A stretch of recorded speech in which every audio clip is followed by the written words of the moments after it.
going to talk related to happiness.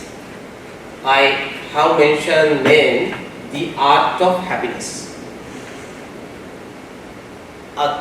Whole 3 session, our theme of the 3 session would be Buddha's wisdom for everyday life.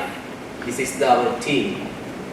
So, the art of happiness. Today I am going to explain how can we be happy, how can gain that, how can we understand that by using Buddha's story. First of all, I would like to explain how can we be truly happy. How can we be truly happy? Beginning of my sermon or talk, I explained some statement. If you want to be happy for the rest of life, you can be. It's completely in your control. No one take it from you. Right? You are the supervisor of your life. You are the destroyer of your life. And you are the creator of your life. The word of the Buddha. I will recite that. Mano pubbang dhamma dhamma mano setta mano maya manasace pasannena bhasativa karotiva tato nang sukha manveti Chayava anapayini. How can we be truly happy? The perceptions. Okay.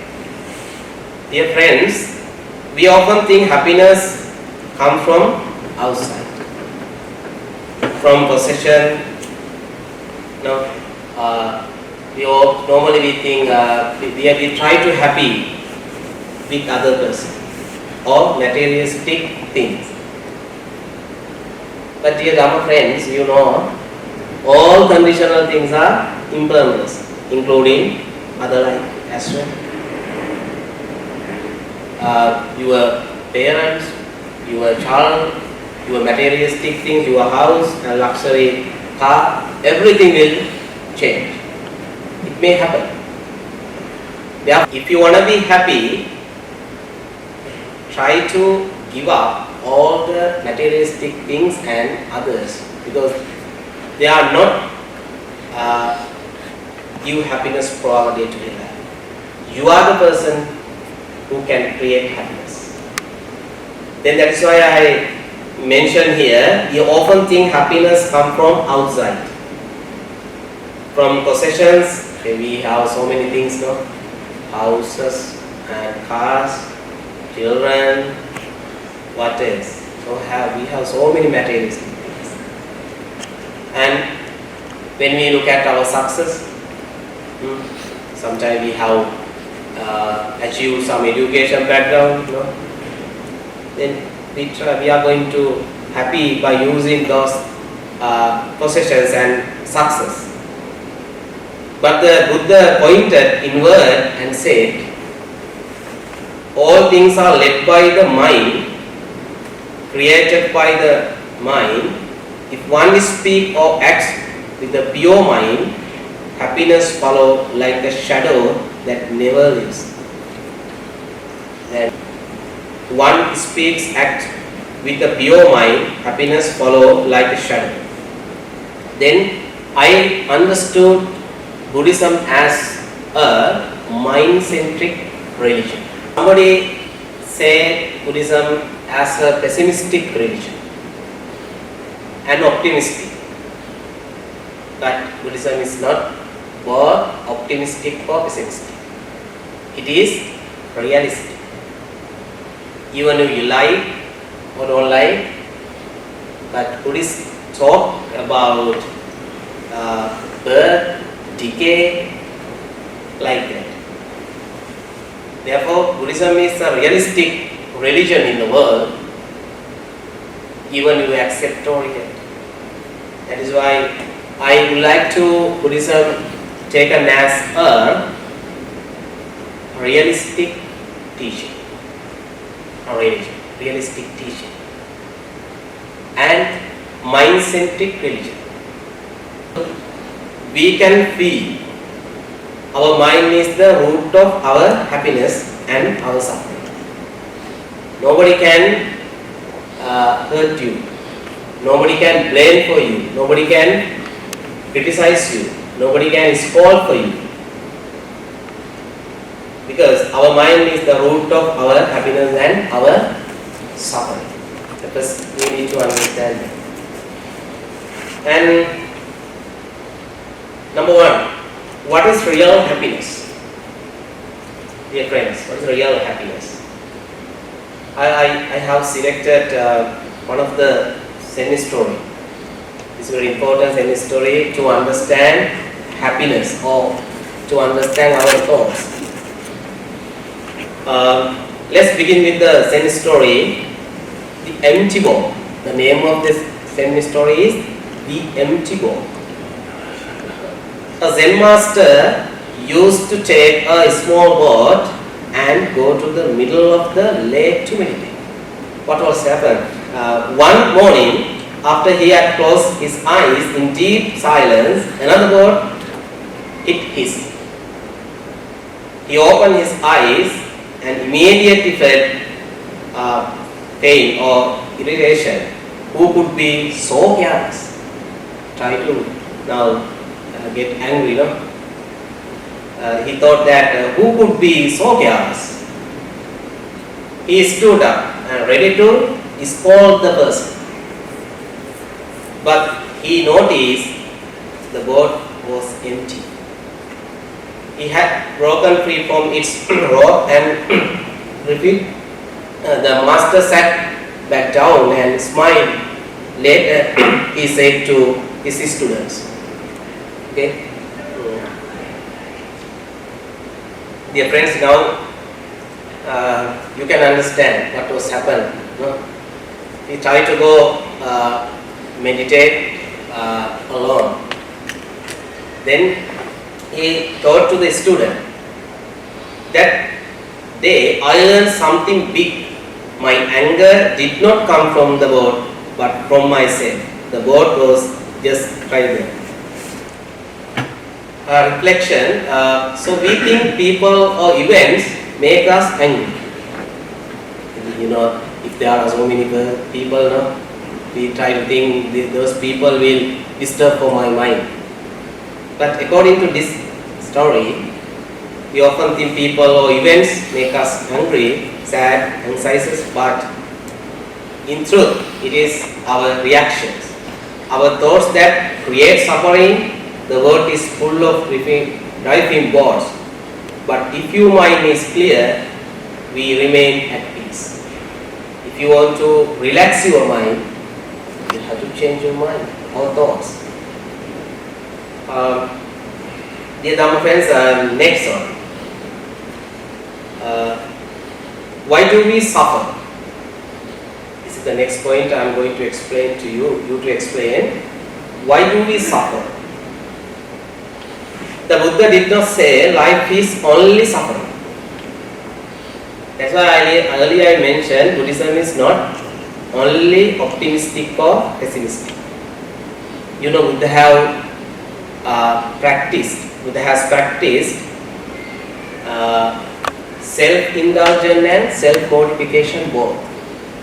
Not only one side. If Buddha practiced self-mortification, what will happen to self-indulgence? He doesn't have that experience. He wanted to experience as a leader. Then who practiced both self-indulgence and self-mortification? That's why I wanted to say to you to say, Buddhism is not only talking about suffering. Because people say Buddhism always talk suffering. Why? Not only suffering. This is realistic. Not talk about only optimistic or really pessimistic. Then Buddha taught realistic teaching. Then there is suffering. Life is only suffering. He said there is suffering, and when we face it with awareness, we can transform it. You can convert it. It's totally in your control. Okay, I will give one example. It is not Zen Buddhism, it is Theravada Buddhist tradition. The story of Kisagotami and the mustard seed. I think somebody knows about this story. Yes. Kisagotami was a young woman in ancient India. She loved her baby more than anything. Only as normal human being, we love for our children. That is very natural. The same thing was happened to Kisagotami. She loved her baby more than anything. But one day, her child fell sick and died suddenly. She was unable to accept it. She cried and begged her child from house to house. He visited house to house. Then begging people to give her medicine. He gave medicine for her children, her child. People pitied her but couldn't help. Finally, someone sent her to Buddha. And somebody said, now you have to meet Buddha. He will give something. He will give medicine for you. Then you have to go in front of the Buddha. Definitely he can solve your problem. Then the Buddha listened patiently and said, okay, I will give medicine, but you have to do one thing. What is that? Bring me a mustard seed from house where no one has ever died. If you want to medicine for your child, what you have to do, you have to bring me a mustard seed from a house where no one has ever died. Then, with hope in her heart, Kisagotami went door to door, or house to house. Everyone was willing to give mustard seeds, but no house had escaped death. That's the reason.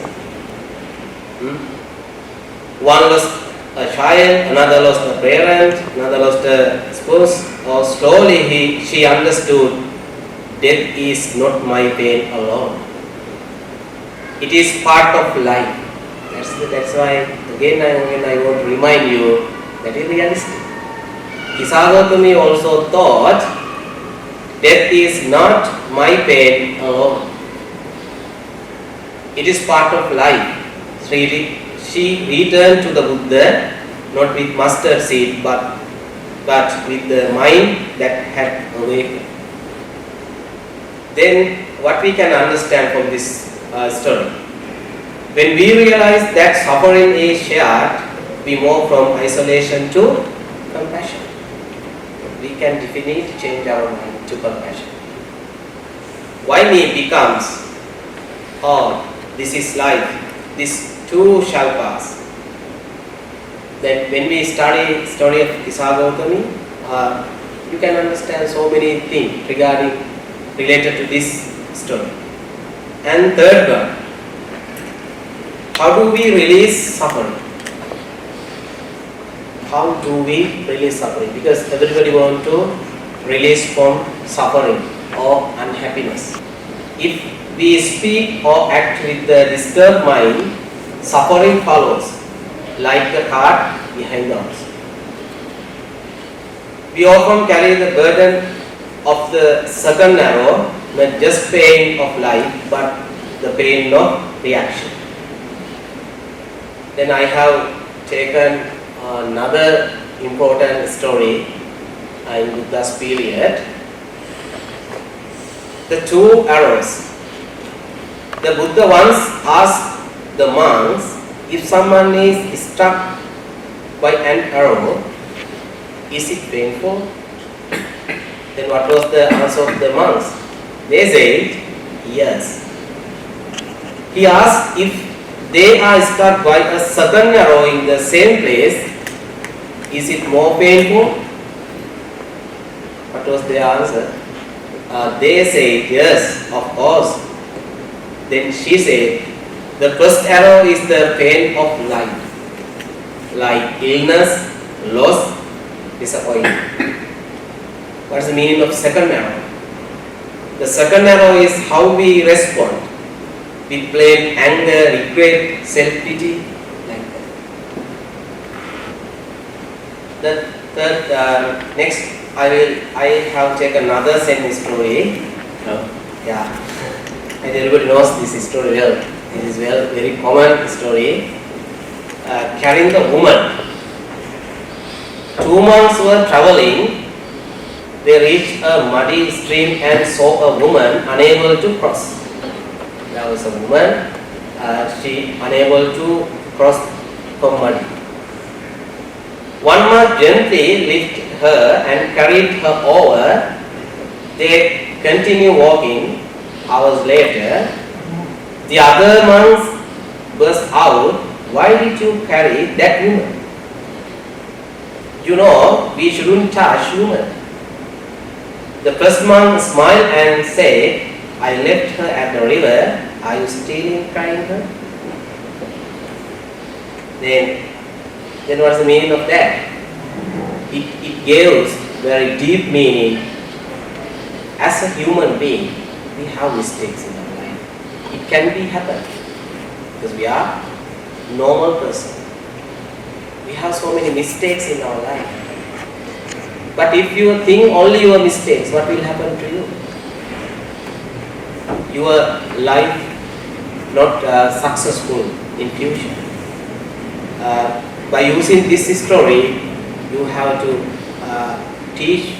You have to learn those teaching from this story. Okay, reflection. We carry anger, guilt, and memories for long than needed.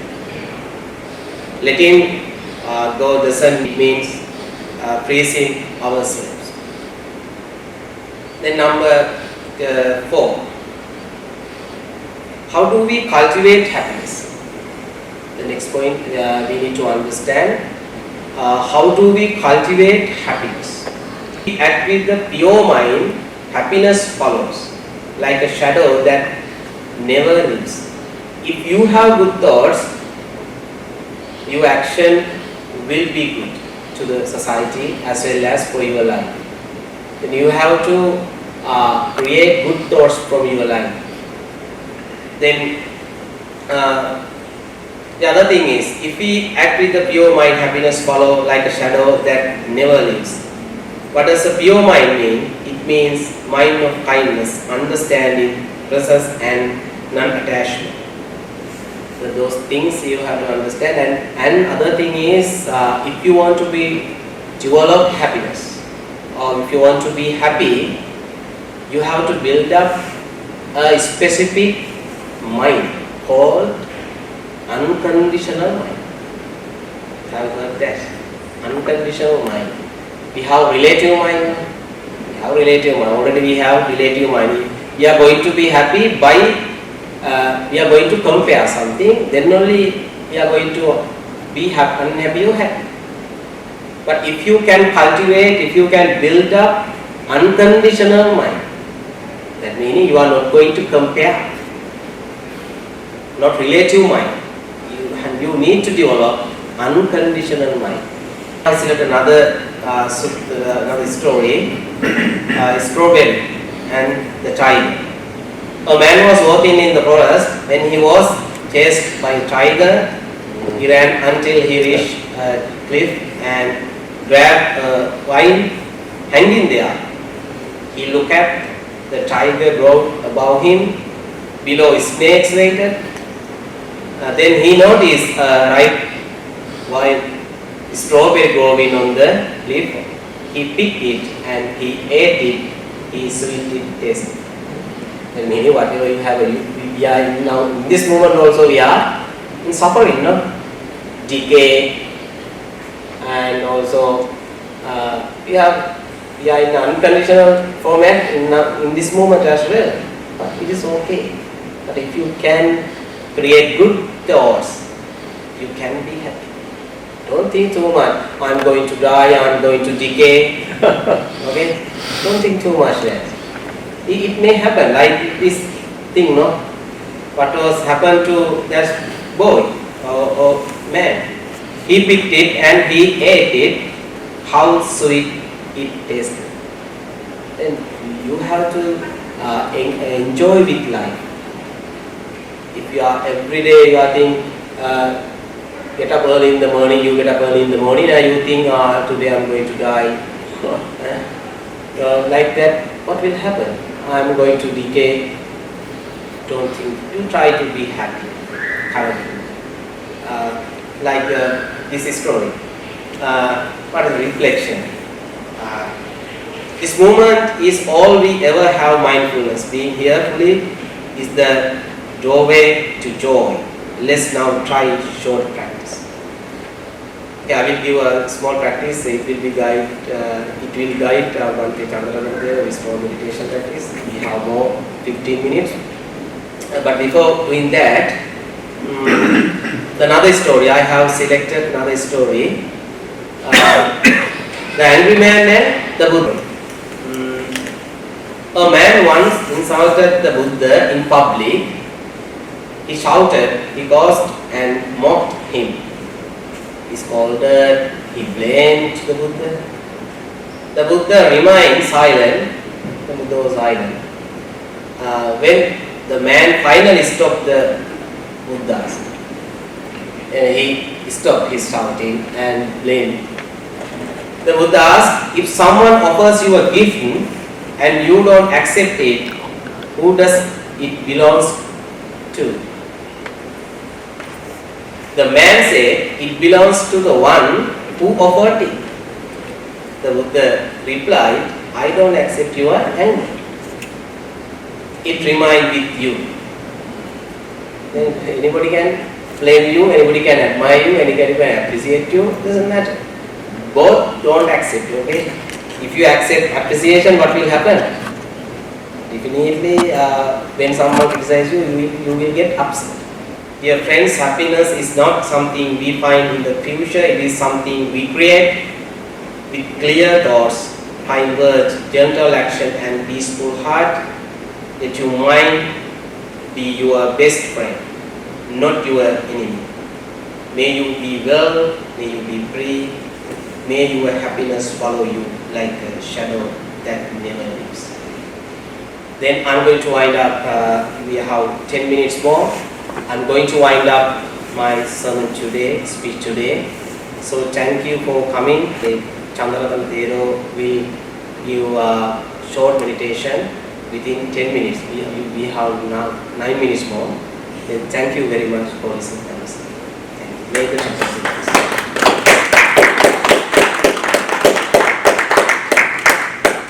Thank you, Bhante.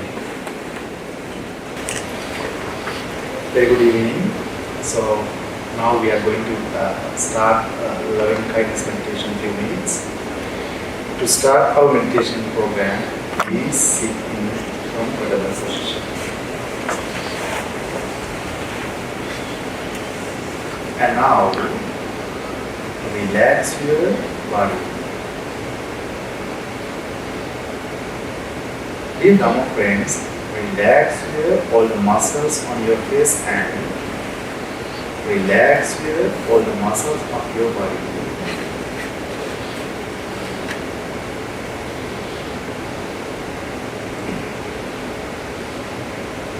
If you like, please close your eyes with a smile.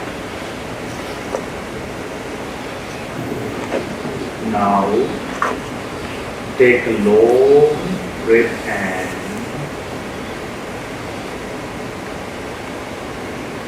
breathe out.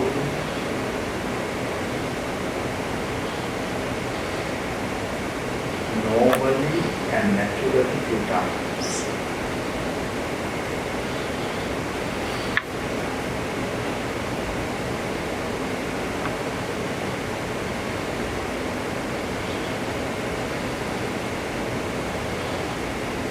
of all, we are going to share our loving kindness and compassionate thoughts to yourself.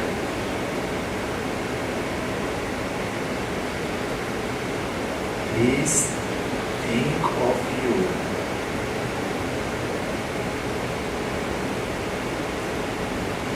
Think, may I be well.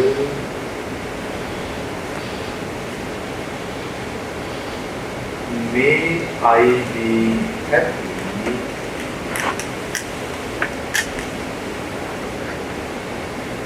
May I be healthy.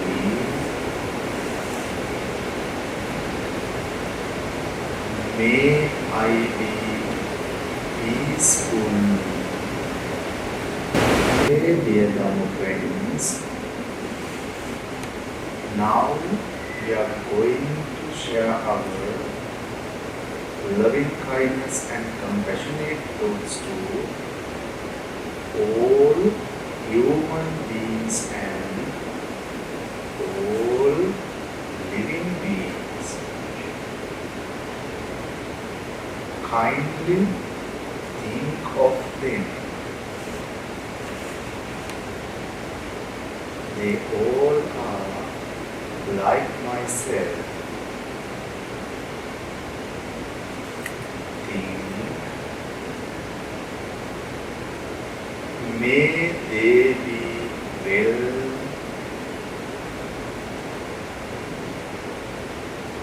May they be happy.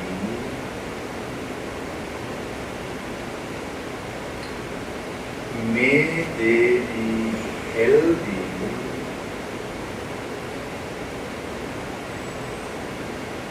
May they be peaceful. May they be well, happy, healthy and peaceful.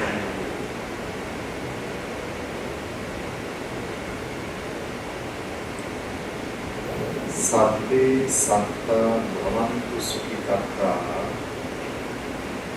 May all living beings be well, happy, healthy and peaceful. Okay, dear Dharma friends, now slowly open your eyes with a smile. Thank you so much.